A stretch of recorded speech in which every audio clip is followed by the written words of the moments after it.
انگلستان سے ایک خاتون کا سوال ہے کہ جب میں نماز پڑھ رہی ہوتی ہوں اگر اس وقت کوئی دروازہ کھٹکھٹائے یا فون کی گھنٹی بجائے یا 4 ماہ کا بچہ رونا شروع کرے تو کیا میں 4 ماہ کی رہے گا یہ بچہ؟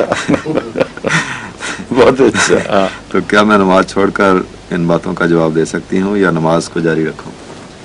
نماز میں انہماک ضروری ہے، اور اگر ایسا شور ہو جو پیچھا نہ چھوڑے تو اس شور کو بند کرنا لازم ہے، ورنہ نماز کا مقصد ختم ہو جاتا ہے. حضرت صلی اللہ علیہ وسلم کے متعلق یہ پتی روایت ملتی ہے کہ رات کے وقت جنگل کے جانوروں کو بھی جن کہا جاتا ہے.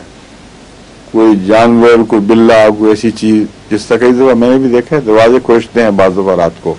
قادیان میں کئی دفعہ ہوا کرتا تھا، بلے آ کے دروازے کھرچ رہے ہیں، مصیبت ڈالی، شور ڈالا ہوا ہے.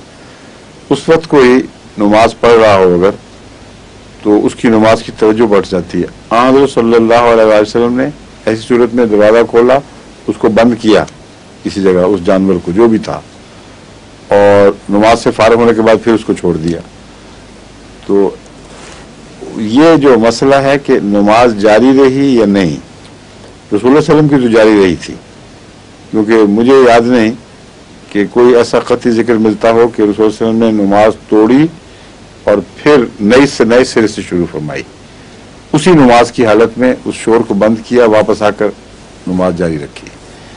تو ایک ادنا سا جو توقف پڑتا ہے عبادت کی حفاظت کی خاطر، وہ رسول اللہ علیہ وسلم کے ذات کا جہاں تک تعلق ہے اس میں تو ہمیں یہی نظر آتا ہے کہ آپ نے نئی نماز نہیں پڑھی.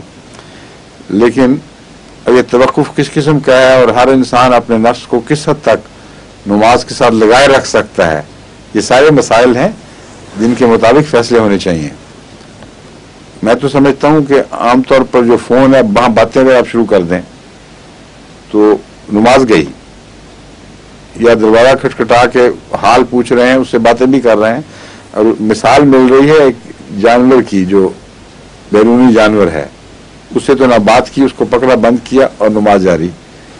لیکن جہاں دروازے کھٹکھٹائے جا رہے ہیں، جب بچہ بہلایا جا رہا ہے اٹھا کے اس کے منہ میں کچھ چیزیں دی جا رہی ہیں، میرا ذاتی رجحان یہ کہ نماز قائم نہیں رہے گی. اس لیے شور کی وجہ ختم کر کے اثر نو نماز پڑھیں.